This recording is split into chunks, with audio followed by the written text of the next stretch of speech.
할렐루야.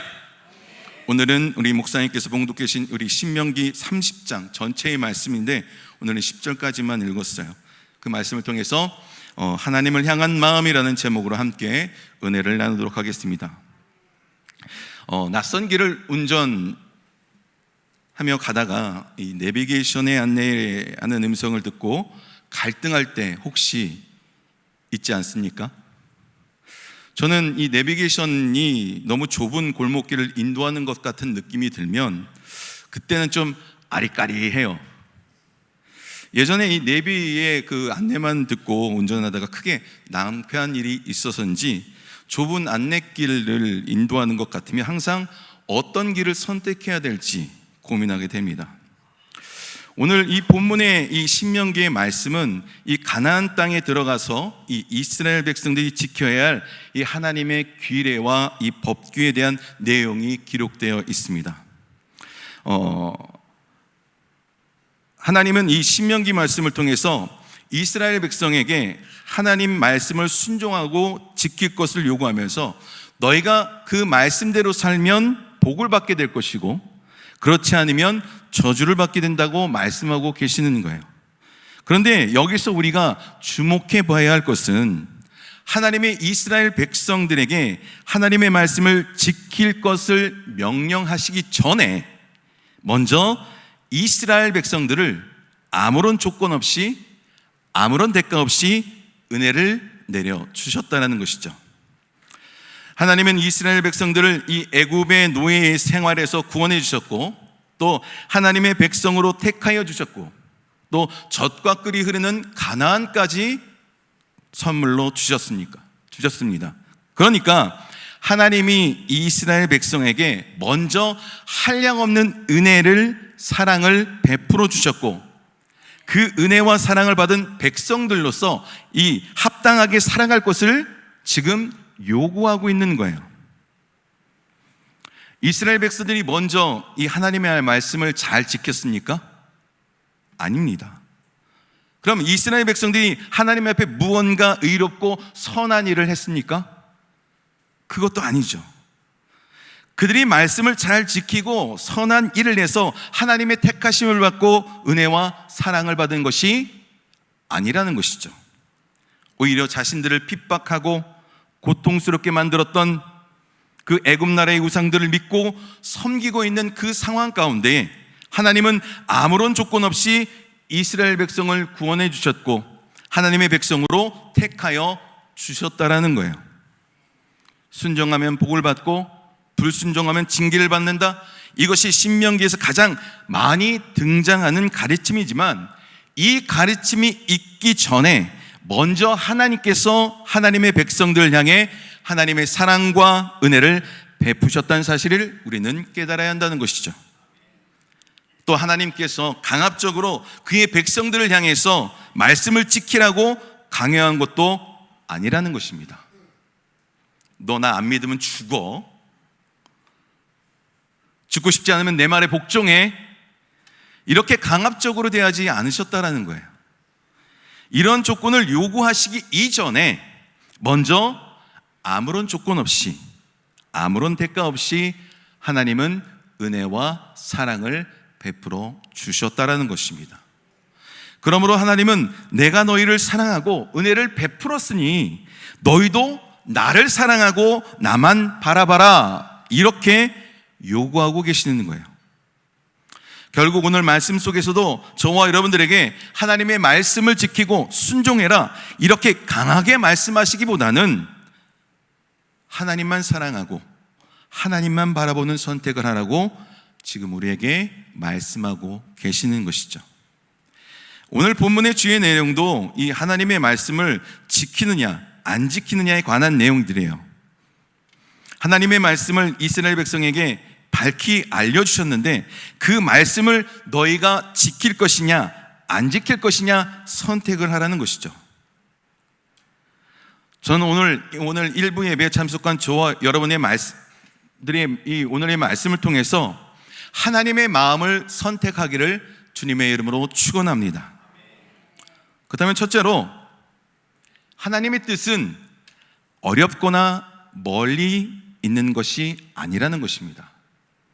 오늘 본문 우리 11절부터 13절 말씀을 한번 보도록 합시다.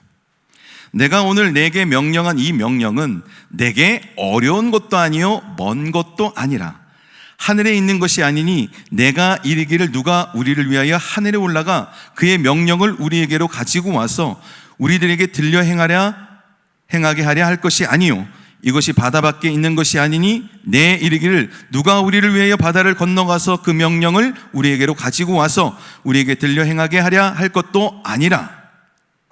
이 말씀은 이 신명기 29장 29절과 의미가 연결되어 있는데 우리 29절 말씀을 한번 좀 띄워주시겠습니까? 다 같이 읽겠습니다. 감추어진 일은 우리 하나님 야훼께 속하였거니와 나타난 일은 영원히 우리와 우리 자손에게 속하였나니 이는 우리에게 이 율법의 모든 말씀을 행하게 하심이니라. 이 말씀의 의미가 뭘까요? 우리들의 삶 속에 우리가 알 수 없는 운명이나 미래 일들은 하나님께서 주관하는 것이니 우리들은 신경 쓸 필요가 없다고 말씀하는 거예요. 그냥 감추어진 일은 하나님께서 알아서 주관하신다는 거예요. 그러나 나타난 일, 다시 말해서 하나님께서 알려주신 이 율법을 비롯한 하나님의 규례들은 이미 말씀을 통해 밝히 드러나고 선포되었으니까 그것을 지키고 순종할 책임과 의무가 바로 하나님 백성들에게 있다라고 말씀하고 있는 거예요. 그래서 이 13절 이 말씀이 동일한 의미를 가지고 있는데, 그런데 오늘 이 말씀은 이 하나님의 말씀이 바로 하나님의 뜻이 그동안 이스라엘 백성들이 전혀 몰랐던 것, 서로 전혀 새로운 것이 아니었다라는 거예요. 많은 성도들이 하나님의 뜻을 한치 앞도 알 수 없는 미래나 운명같이 감추어진 것처럼 여길 때가 많이 있어요. 그래서 기도할 때마다 도대체 하나님 뜻이 어디 있습니까? 라고 묻는 성도들이 많이 있다는 것이죠. 그래서 어떤 성도님들은 하나님의 뜻을 알기 위해 기도원에 가기도 하고 유명한 목사님을 찾기도 합니다. 그럼 도대체 하나님의 뜻이 어디에 있을까요? 오늘 본문에 뭐라고 얘기하고 있죠? 하나님의 뜻이나 말씀이 어렵거나 멀리 있는 것이 아니라는 거예요. 하나님의 말씀은, 하나님의 뜻은 사람들이 이해하기 어렵거나 알기 어려운 것이 아니라는 거예요. 하나님의 뜻은 누구나 쉽게 이해할 수 있고 누구나 공감할 수 있다라는 것입니다. 왜 그럴까요? 그것은 하나님이 이미 말씀으로 기록해 놓았기 때문이에요.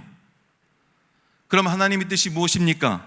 이 질문에, 이 기도에 하나님이 뭐라고 대답하십니까? 오늘 16절 말씀을 보도록 합시다. 16절 말씀에 곧 내가 오늘 내게 명령하여 내 하나님 야훼를 사랑하고 그 모든 길로 행하며 그의 명령과 규례와 법도를 지키라 하는 것이라. 하나님의 뜻은 다른 엉뚱한 곳에 있는 것이 아니라 하나님을 사랑하는 데 있다라는 거예요. 그리고 하나님을 사랑함으로 하나님의 명령의 말씀을 잘 지켜 행하는 것이라는 것입니다. 하나님을 사랑하고 이웃을 사랑하고 하나님의 백성답게 합당하게 살아가는 것, 그것이 진정 하나님을 향한 저와 여러분의 선택이 되어야 한다는 것입니다.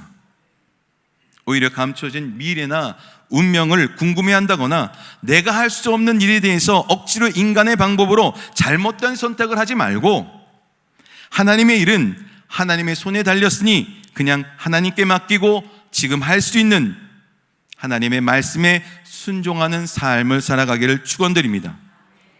저와 여러분은 그냥 하나님의 말씀대로 밝히 드러난 이 말씀대로 그분의 말씀대로 순종하는 삶을 살아가면 되는 거예요. 하나님을 사랑하고 이웃을 사랑하며 내 주변 사람들을 배려하고 섬기며 그리스도의 향기를 드러내는 삶을 살아가는 것이죠.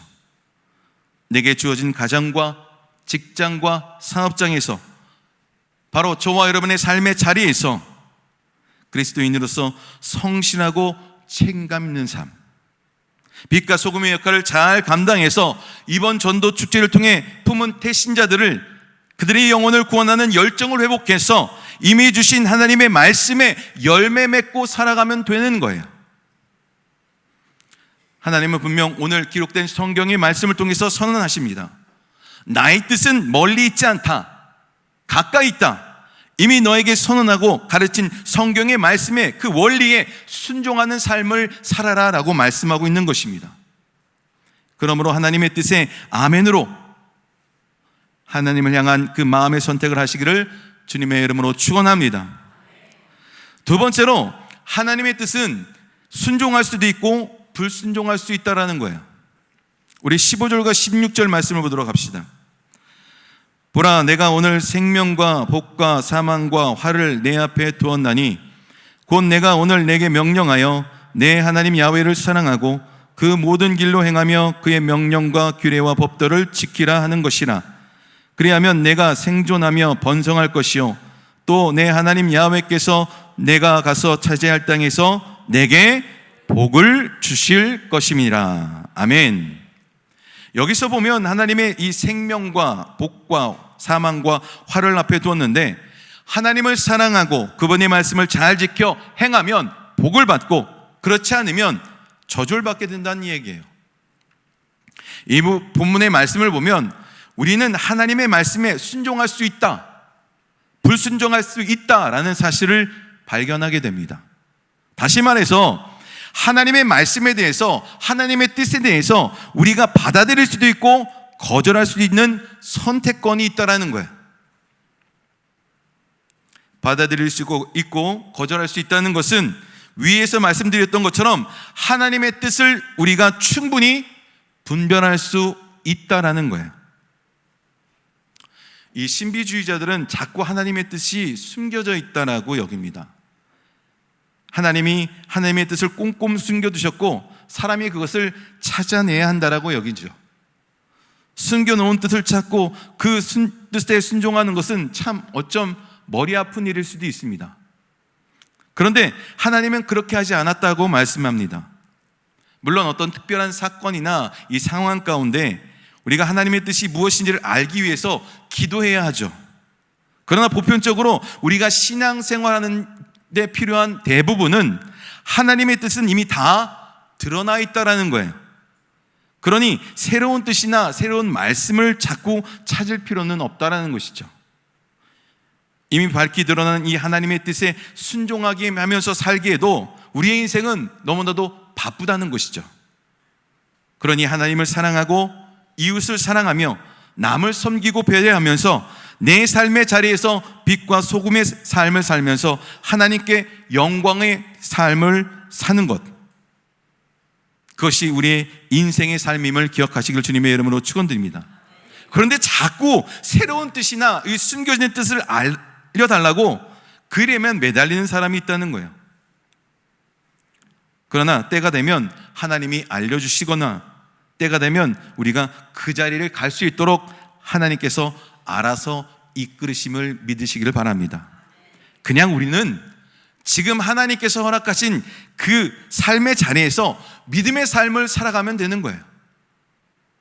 우리의 손에서 벗어나는 일, 특히 하나님의 주권으로 하나님이 하실 일들에 대해선 하나님께서는 가장 좋은 길로 인도해 주실 줄 믿습니다.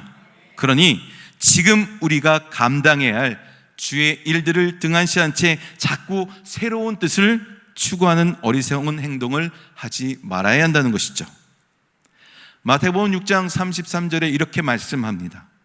너희는 먼저 그의 나라와 그 일을 구하라. 그리하면 이 모든 것을 너희에게 더하시리라.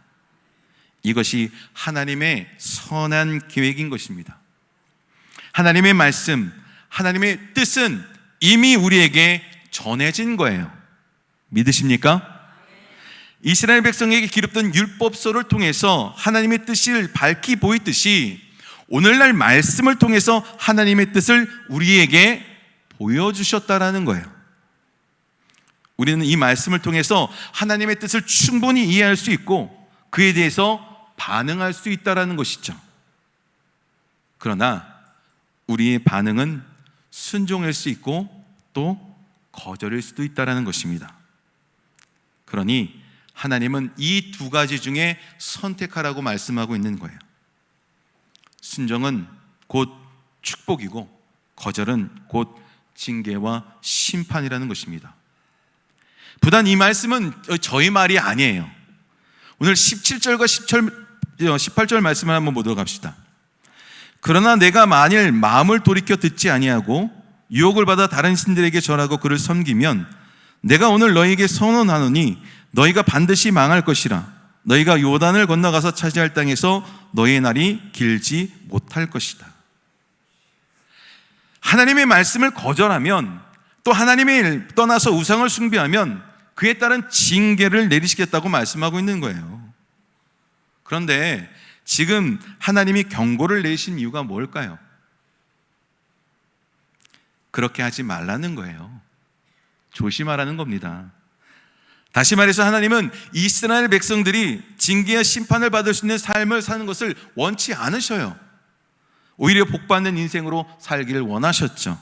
그러니 지금 징계받은 행동을 조심하라라고 경고하고 있는 거예요. 바로 사랑의 기회를 주신 것입니다. 우리는 하나님에 대해서 몰래 숨어서 딱지를 떼는 어떤 교통경찰이나 범인을 잡기 위해서 잠복해에 숨어있는 형사라고 생각하는 경향이 있어요. 그래서 조금이라도 잘못하고 조금이라도 문제가 있으면 꼬투리 잡아서 어떻게든 벌금을 부과하는 그러한 무서운 하나님이라고 생각할 때가 있다는 것이죠. 그러나 결코 아닙니다. 하나님은 그렇지 않으셔요. 부모가 자녀가 잘 되기를 바라듯이 위험한 것을 피하고 주의하기를 바라는 것처럼 부모가 자녀를 사랑하는 마음과 같이 이스라엘 백성을 향해, 하나님의 백성들을 향해 주의와 당부를 주고 있는 것입니다. 그러므로 그 주의와 당부 속에는 순종함으로 복받는 인생을 살라는 그 하나님의 사랑이 담겨 있다는 것입니다.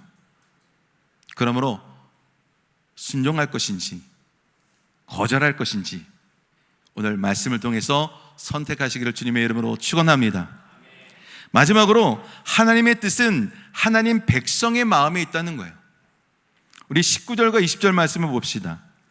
내가 오늘 하늘과 땅을 불러 너희에게 증거를 삼노라. 내가 생명과 사망과 복과 저주를 내 앞에 두었은즉 너와 내 자손이 살기 위하여 생명을 택하고 내 하나님 야훼를 사랑하고 그의 말씀을 청종하며 또 그를 의지하라. 그는 내 생명이요 내 장수이시니 야훼께서 내 조상 아브라함과 이삭과 야곱에게 주리라고 맹세하신 땅에 내가 거주하리라. 아멘. 오늘 여러분들이 함께 읽었었던 1절부터 10절까지 이 말씀은 말이죠, 하나님의 말씀을 거절했다가 징계받은 후에 회개하면 다시 회복을 주시겠다는 하나님의 약속이 기록된 말씀이에요. 사람은 연약한 존재라 누구나 다 실패하고 넘어질 수 있습니다. 이스라엘 백성도 실제로 수없이 넘어지고 실패한 경험이 있어요. 하나님을 거역하고 불순종한 죄를 저질렀습니다. 하나님은 그에 따른 징계를 내리셨어요. 매를 때리셨습니다. 그러나 그 징계와 매는 멸망을 위한 매, 죽이기 위한 매가 아니라 그들을 바르게 돌이키고 견고하게 세우기 위한 하나님의 사랑의 매였던 것입니다. 다시 돌이킬 수 있는 기회를 주시기 위해서 다시 일어설 수 있도록 하나님께서 은혜의 약속을 주신 것이라는 것이죠. 우리가 믿는 하나님, 바로 이스라엘 백성이 섬기는 하나님이 바로 이런 하나님을 믿으시기를 주님의 이름으로 축원드립니다. 좋으신 하나님이에요. 다시 기회를 주신 하나님입니다. 부모가 자녀를 사랑해서 훈육하듯이 이 하나님의 백성을 자녀로 대하시는 하나님이셔요. 끝까지 포기하지 않으신 그 하나님, 복받고 살기를 바라는 그 하나님이 저와 여러분의 하나님을 믿으시기를 주님의 이름으로 축원드립니다. 그러니까 이스라엘 백성이 믿고 있는 하나님에 대해서 바로 알고 그 하나님을 사랑하라는 거예요. 오늘의 말씀의 결론은 바로 하나님을 사랑하는 선택을 하라는 것입니다.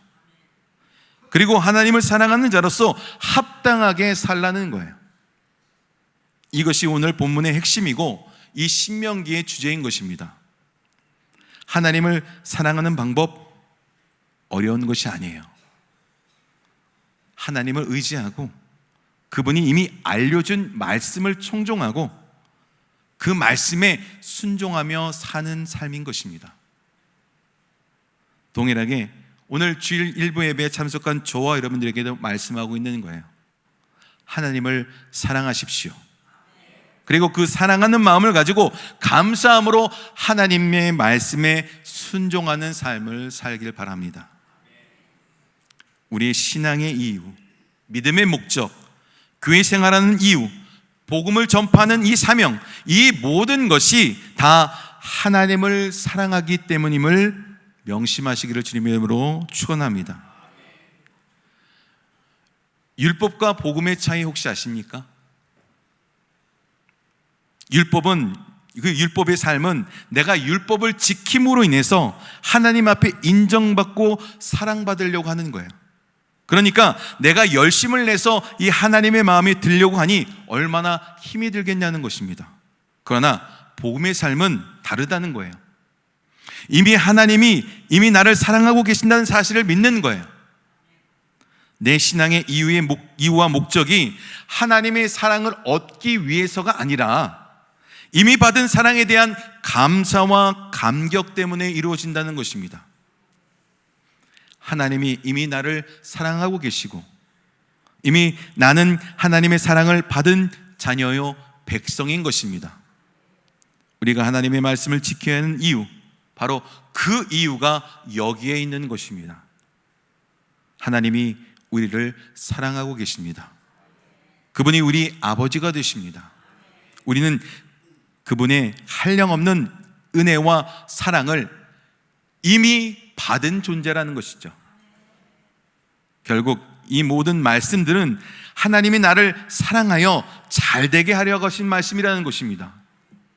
나를 사랑하신 하나님, 그 하나님 앞에서 나도 그분의 사랑을 많은 사람들에게 전할 수 있는 우리 귀한 우리 수목원 도봉교회 성도 여러분 되시기를 주님의 이름으로 축원드립니다.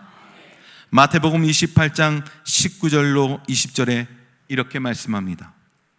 그러므로 너희는 가서 모든 민족을 제사로 삼아 아버지와 아들과 성령의 이름으로 침례를 베풀고 내가 너희에게 분부한 모든 것을 가르쳐 지키게 하라. 볼지어다 세상 끝날까지 너희와 항상 함께 있으리라. 아멘.